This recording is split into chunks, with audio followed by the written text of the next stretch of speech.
قادریم نارے غوث اعظم زنم دمز شیخ احمد رضا خان قطب عالم زنم قادریم نارے غوث اعظم زنم دمز شیخ پیر مرشد اختر رضا خان زنم نہ تخت و تاج نسیم و گوہر کی بات کرو نہ تخت و تاج نسیم و گوہر کی بات کرو جو خیریت چاہو تو خیر البشر کی بات کرو جو سمجھ سکے نہ اسرار ایوکم مثلی وہ کم نظر ہیں کسی دیدہ کی بات کرو آئیے کچھ عرض و معروض سے پیش کر ہم اور آپ مل کر اپنی اور ساری کائنات کے مرکز عقیدت جناب احمد مجتبی محمد مصطفیٰ صلی اللہ تعالی علیہ وسلم کی بارگاہ بے کسبنا میں بالغانہ عقیدت و محبت کے ساتھ درود پاک کی ڈالیاں پیش کریں جی لگا کر پڑھیں اللہم صلی علی سیدنا و نبینا و مولانا محمد معدد عزمت والکرم صلو علیہ صلاۃ و سلام علیکہ یا رسول اللہ صلی اللہ تعالی علیہ وسلم سامنے دریا ہے یا تو دشت ہے ہائے عمر کیسا میرا وقت ہے ہر گھڑی ہر کام کرنا سخت ہے اے رضا ہر کام کا ایک وقت ہے دل کو بھی آرام ہو ہی جائے گا اب مختصر سا وقت ہے اور مختصر سے وقت میں مختصر سی باتیں آپ تک پہنچیں گی اللہ پاک اس بزم کو قبول فرمائے شہدائے بدر کی بارگاہ میں ہم اور آپ خراج عقیدت پیش کرنے کے لیے حاضر ہوئے ہیں شہدائے بدر کا بڑا مقام ہے اجمالی طور پر میں آپ سے اس کے تعلق سے گفتگو کروں گا جہاں بانی عطا کر دیں بھری جنت ہبا کر دیں جہاں بانی عطا کر دیں بھری جنت ہبا کر دیں نبی مختار کل ہیں جس کو جو چاہیں عطا کر دیں جہاں بانی عطا کر دیں بھری جنت ہبا کر دیں نبی مختار کل ہیں جس کو جو چاہیں عطا کر دیں اور جہاں میں ان کی چلتی ہے وہ دم میں کیا سے کیا کر دیں جہاں میں ان کی چلتی ہے وہ دم میں کیا سے کیا کر دے زمین کو آسماں کر دے سریا کو سرا کر دے جہاں میں ان کی چلتی ہے وہ دم میں کیا سے کیا کر دے زمین کو آسماں کر دے سریا کو سرا کر دے اور تاج الشریعہ فرماتے مجھے کیا فکر ہو اختر میرے یاور ہے وہ یاور مجھے کیا فکر ہو اختر میرے یاور ہے وہ یاور بلاؤں کو جو میری خود گرفتار بلا کر دے بلاؤں کو جو میری خود گرفتار بلا کر دے جہاں میں ان کی چلتی ہے وہ دم میں کیا سے کیا کر دیں زمین کو آسماں کر دیں سریا کو سرا کر دیں نبی مختار کل ہیں جس کو جو چاہیں عطا کر دیں اس مصرے کو میں اپنا موضوع سخن بنایا ہوں آج ہم کروڑوں کی تعداد میں ہیں لیکن دل بھی لرز رہے ہیں قدم بھی لرز رہے ہیں جب چاہتا ہے جو چاہتا ہے جیسے چاہتا ہے ہم کو اچھے سے زیر کر دیتا اور یہ آج جو ہمارے ساتھ ہو رہا ہے کوئی نیا نہیں ہو رہا ہے اس کی تاریخ ہے اللہ پاک نے جہاں حق رکھا ہے اس کے اپوزٹ میں باطل کو بھی رکھا ہے جہاں دن پیدا فرمایا ہے وہاں رات جیسی تاریکی بھی اللہ نے بنائی ہے جہاں سچ کو اللہ نے رکھا ہے وہاں پر جھوٹ جیسی لعنت بھی دنیا میں ہمارے اور آپ کے سامنے آ کر کے کھڑی ہو جاتی ہے اب انسان کو چاہیے کہ ایسے موقعوں پر اپنے آپ کو پیش کرے تعداد میں بہت زیادہ ہیں، تو کبھی آپ نے اس کے پس منظر پہ نگاہ ثانی کری ہے کہ آخر وجہ کیا ہے؟ ہم تعداد میں بھی بھرپور ہیں، مالی اعتبار سے بھی کمزوری نہیں ہے، مالی اعتبار سے بھی اللہ نے آپ کو خوب نوازا ہے، اور اگر مالی پوزیشن انسان کے مومنوں کی مسلمانوں کی دیکھنی ہو تو ان کی شادیوں کے موقع پر دیکھ لیجیے، اور غریبی دیکھنا ہو تو بھی ماہ رمضان کا مہینہ آ رہا ہے، مسجد والے جائیں گے، مدرسے والے جائیں گے، غریب جائیں گے، تب کہیں گے 1000 روپے دے کر کے ہاتھ بہت ٹائٹ ہے۔ تو یہ ہماری اور آپ کی پوزیشن ہے، یہ ہماری اور آپ کی اس وقت کی حالت ہے۔ وہ معزز سے زمانے میں مسلمان ہو کر ہم خوار ہوئے ہیں تارک قرآن ہو کر، جو آج ہمیں ستایا جا رہا ہے، مارا جا رہا ہے، یہ کوئی نئی تاریخ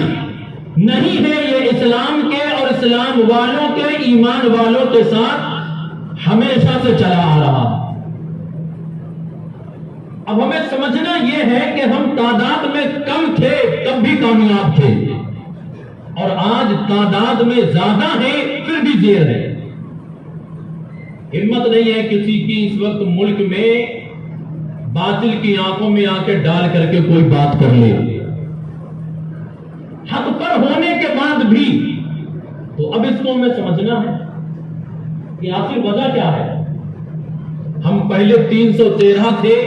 اور وہ ہزاروں کی تعداد میں تھے، تو ہم نے کامیابی کے جھنڈے ایسے گاڑے کہ رہتی دنیا تک شہدائے بدر کو لوگ یاد کرتے رہیں گے۔ اب اس پس منظر کو سمجھیں،